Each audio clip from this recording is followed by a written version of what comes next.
राहुल गांधी की सांसद सदस्यता बहाल होगी या नहीं होगी। 4 अगस्त को इस मामले में बड़ी सुनवाई होगी, जहां पर गुजरात हाईकोर्ट की तरफ से भी जवाब दाखिल करने को कहा गया था और साथ ही साथ पुणेश मोदी ने भी अपना हलफनामा दर्ज कराया सुप्रीम कोर्ट के समक्ष।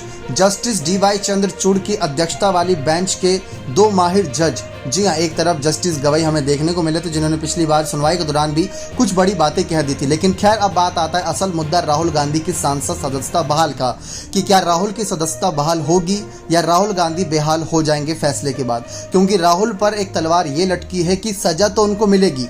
कई बार आपने देखा होगा कि कुछ नेता जेल की सलाखों के पीछे से भी चुनाव लड़कर चुनाव जीते हैं, लेकिन राहुल गांधी के साथ ऐसी कोई कंडीशन नहीं, ऐसी कोई भी नियम उनके लिए नहीं होता लागू।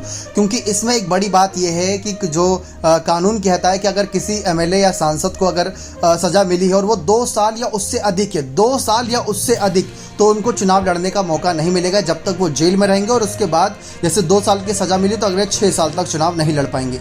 राहुल के मामले में यही बात लागू होती है।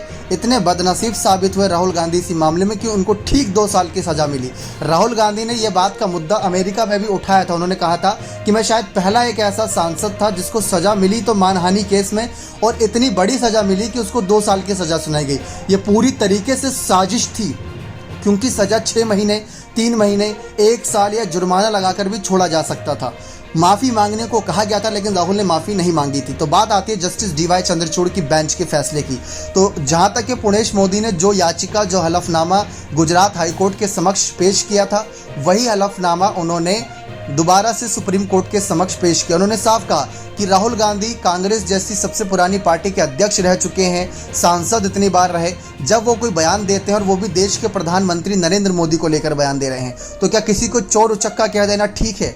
और साथ ही साथ उन्होंने ये भी कहा था कि मैं कहीं ना कहीं खुशकिस्मत हूँ कि जिस सरनेम के साथ हमारे प्रधानमंत्री, उसी के साथ मैं भी हूँ। तो उन्होंने एक समाज को चोर कहा था, तो वो एक बड़ा आरोप लगा। और साथ ही साथ यही नहीं, राहुल गांधी पर 10 से ज़्यादा ऐसे मामले हैं जो अलग अलग राज्यों में अलग अलग नेताओं ने बीजेपी के दर्ज करा रखे हैं उनके बयानों की वजह से। कुछ को हेट स्पीच का बयान दिया कहा जा रहा है, कुछ को मानहानि कहा जा रहा है। तो इसी वजह से राहुल गांधी बुरे फंसे हुए हैं।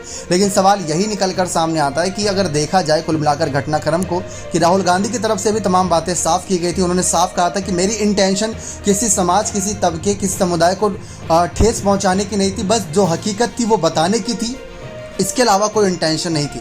क्या सिर्फ इन्हीं दलीलों से राहुल गांधी की सज़ा माफ़ी हो जाएगी या नहीं? आपकी नज़र में क्या राहुल गांधी के साथ सचमुच साजिश रची गई या कानूनी आधार पर उनको सज़ा मिली? तो अपना कमेंट सेक्शन में जरूर रखिएगा। बहुत बहुत धन्यवाद।